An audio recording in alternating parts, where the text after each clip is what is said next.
আমি কোরআন মাজিদের হাজার হাজার আয়াতের ভেতর থেকে আমার খুতবার মধ্যে সূরাতুন নূরের 32 নম্বর আয়াত আপনাদের সামনে তেলাওয়াত করেছি।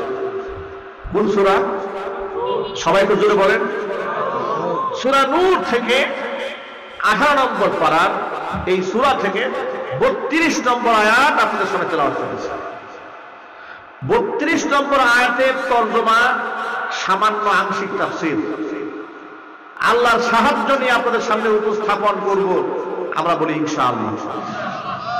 অনেক অনেক কথা বলবো না, একটি আয়াত থেকেই আমরা এটা আলোচনা করবো ইনশাআল্লাহ। এই আয়াতটি বেছে নেওয়ার আমার একটা কারণ আছে।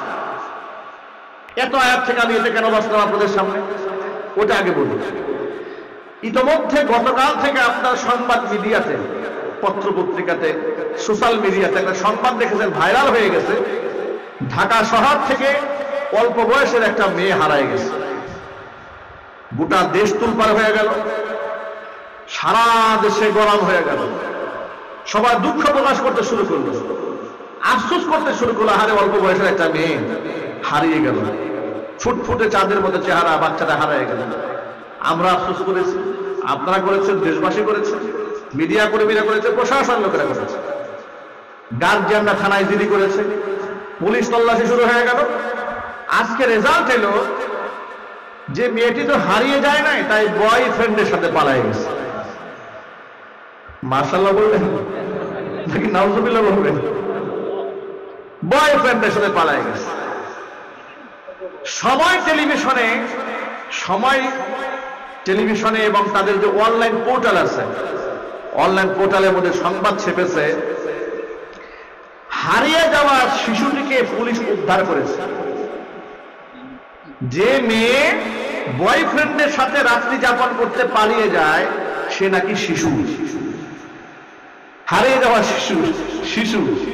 এখন আমি যদি আপনাদেরকে জিজ্ঞেস করি যে মেয়েটি বয়ফ্রেন্ডের হাত ধরে রাত্রি যাপন করার জন্য নিজের ঘর থেকে পালিয়ে যেতে পারে সে কি শিশু? একটু জোরে বলেন। তাহলে সমাজে তাকে শিশু হিসেবে উপস্থাপন কেন করা হয়েছে? এর একটা রহস্য আছে।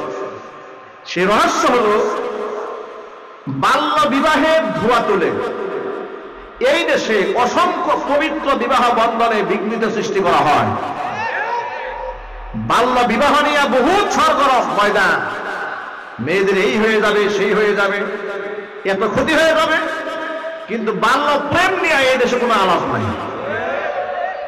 হাত্তাকে 2019 সালে সাভারের একটি মেয়ের বিবাহ অনুষ্ঠান হচ্ছে।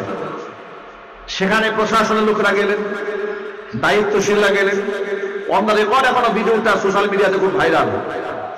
মেয়েটাকে ডেকে জিজ্ঞেস করা হলো তোমার বাপ্পা তোমাকে বিবাহ দিচ্ছে? মেয়েটি বলছে বিবাহ দিচ্ছে বলতে কি আমি নিজেও বিবাহ দিতে রাজি আছি। আলহামদুলিল্লাহ বলেন।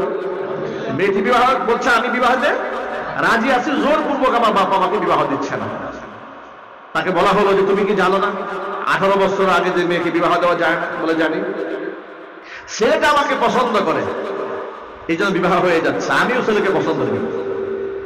তখন প্রশাসনের লোক ভদ্র মহিলা বলছে যে তুমি অপেক্ষা করো, তোমাকে যেহেতু সে ছেলেটা পছন্দ করে 18 বছর পর্যন্ত তাকে অপেক্ষা করতে বলো, তোমরা বিবাহ করবে কেন? লাইলি মজনুর মতো প্রয়োজনে 18 বছর পর্যন্ত প্রেম করবে। এত আস্তে নাউজুবিল্লাহ বলেন আপনারা। এরা প্রকাশ্য দিবালোকে জনসম্মুখে ক্যামেরার সামনে আমাদের সন্তানদেরকে জিনার দিকে ডাকে, ব্যভিচারের দিকে ডাকে, অন্যায়ের দিকে ডাকে। বাল্য বিবাহের নামে পবিত্র নিকাহের বন্ধনকে বিঘ্নিত সৃষ্টি করে, শরীয়তের বিধানকে তারা টুকরা করে জিনা ব্যভিচারকে প্রমোট করে। চিল্লায় বলতে হবে ঠিক কিনা? কসম আল্লাহ, ওরা আল্লাহর গোলাম নয়, ওরা শয়তানের গোলাম। ওরা কার গোলাম? শয়তানের গোলাম।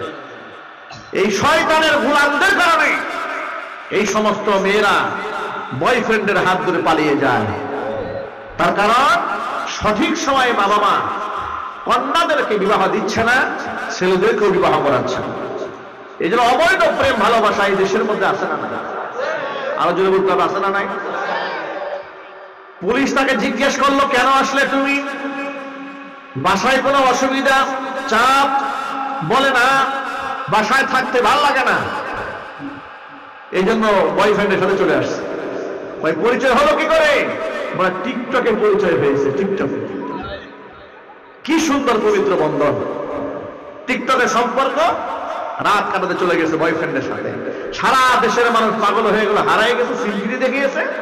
এখন দেখে না কিসের সিম্পিতি, উনি বহুত মাস্তির মধ্যে ছিল বয়ফ্রেন্ডের সাথে, ঘৃণার সাথে কোন নওজুবিল্লাহ। আবার সময় টিভির সাংবাদিকরা লিখেছে এটা নাকি শিশু। এটা কি শিশু?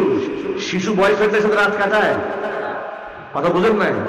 শিশু বয়ফ্রেন্ডের সাথে রাত কাটায়, এদেরকে শিশু বলে জিনা বিচারকে প্রবাদ করবে, কিন্তু বিবাহ করতে দেবে না।